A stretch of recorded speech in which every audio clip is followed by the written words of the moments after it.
Assalamualaikum warahmatullahi wabarakatuh. Kembali lagi di YouTube channel aku. Di video kali ini saya akan membahaskan kepada kalian tentang tahap-tahap perjalanan menuju surga dan neraka. Jadi teman-teman, saya dapat info dari ulama-ulama hadis bahwa menuju surga dan neraka itu adalah perjalanan yang cukup panjang. Dan orang-orang yang meninggal itu tidak langsung dibangkitkan atau tidak langsung dibawa ke alam lain, melainkan menunggu hari kiamat nanti atau menunggu hari kiamat tiba. Jadi setelah hari kiamat tiba nanti, barulah orang-orang yang meninggal dibangkitkannya kembali oleh Allah Subhanahu wa Ta'ala. Dan mereka saudara-saudara kita, ibu-ibu kita, orang-orang tua kita yang sudah meninggal, mereka masih tenang di alam sana dan belum masuk ke dalam perjalanan menuju surga ataupun neraka. Biar lebih jelas lagi, saya di sini akan membahas tahap-tahapnya. Yang pertama adalah alam kubur atau alam barzah. Jadi setelah manusia meninggal dunia, ia akan berpindah ke alam barzah, tempat di mana setiap manusia akan berjumpa dengan malaikat Munkar dan Nakir. Dua malaikat tersebut akan menanyakan kepada manusia tentang siapa Tuhannya, apa agamanya, apa kitabnya, dan siapa saja nabinya. Yang kedua, hari kebangkitan, di mana suatu saat makhluk-makhluk Allah sudah meninggal, nanti akan dibangkitkannya lagi di hari kiamat. Hari kebangkitan ditandai dengan tiupan sangkakala oleh malaikat Israfil. Tiupan pertamanya sebagai titik mula terjadinya hari akhir atau kiamat yang membinasakan semua makhluk di dunia. Kemudian pada tiupan kedua, semua manusia tanpa terkecuali akan bangkit dari kebinasaannya, dan inilah yang dinamakan hari kebangkitan. Oke, lanjut. Yang ketiga, padang mahsyar. Padang mahsyar adalah tempat datar yang sangat luas di mana matahari hanya berjarak 1 jengkal dari kepala manusia. Gak terbayang kan panasnya segimana? Jangankan berjarak 1 jengkal, berjarak beberapa kiloan meter aja ini udah merasa kayak panas banget. Di padang mahsyar, setiap insan akan mulai diadili tergantung amal perbuatannya dan diiringi oleh 2 malaikat.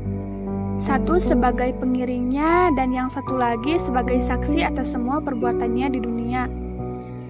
Yang keempat, Yaumul Mizan atau hari penimbangan amal kebaikan dan amal buruk. Setelah di padang mahsyar tadi, amal manusia mulai ditimbang mana yang baik dan mana yang buruk. Jika manusia lebih berat timbangan amal kebaikannya, maka dia akan mendapatkan keselamatan, begitu pula sebaliknya. Yang kelima, Yaumul Hisab atau perhitungan amal. Amal perbuatan yang kita lakukan selama di dunia, semuanya akan dihisab, kemudian akan dihitung.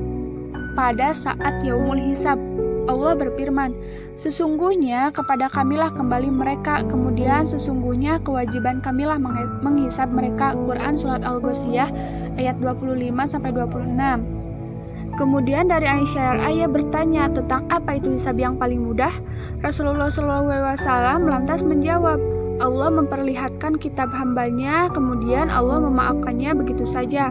Barang siapa yang dipersulit hisabnya, niscaya akan binasa. Yang keenam, jembatan Shiratal Mustaqim. Setelah amal dihitung, manusia akan berjalan melewati jembatan Shiratal Mustaqim. Cara dan keadaan menyeberang setiap manusia berbeda-beda. Bagi yang timbangan amal kebaikannya lebih banyak, ia akan mudah menyeberanginya. Dan sebaliknya, bagi amal buruknya yang lebih banyak, maka jembatan ini akan berubah bak kecil seperti rambut dibagi menjadi 7. Dan para ulama-ulama menjelaskan, ketika perbuatan kita di dunia sering menolong hewan, mau itu hewan sembelihan, mau itu hewan biasa gitu, yang berupa kucing, ayam atau apa, maka ketika kita melewati jembatan Shiratal Mustaqim, hewan-hewan itu pun bakal menolong kita untuk melewatinya dan mempermudahkannya. Yang ketujuh, yaitu surga. Tujuannya, surga adalah sebaik-baiknya tempat kembali. Di dalamnya tidak ada kesedihan dan tidak ada kesengsaraan, melainkan hanya kebaikan dan kebahagiaan. Surga diciptakan oleh Allah sebagai balasan bagi orang-orang yang beramal soleh dan telah berhasil melalui perjalanan panjang tadi. Yang kedelapan, tempat terakhir ini adalah neraka. Neraka adalah tempat penuh penderitaan sebagai balasan bagi orang-orang yang selalu berbuat keburukan.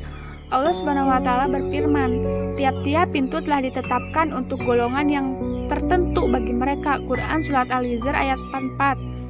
Nah, mungkin sekian video dari saya. Semoga bermanfaat. Jangan lupa subscribe, like, and comment. Thank you for watching.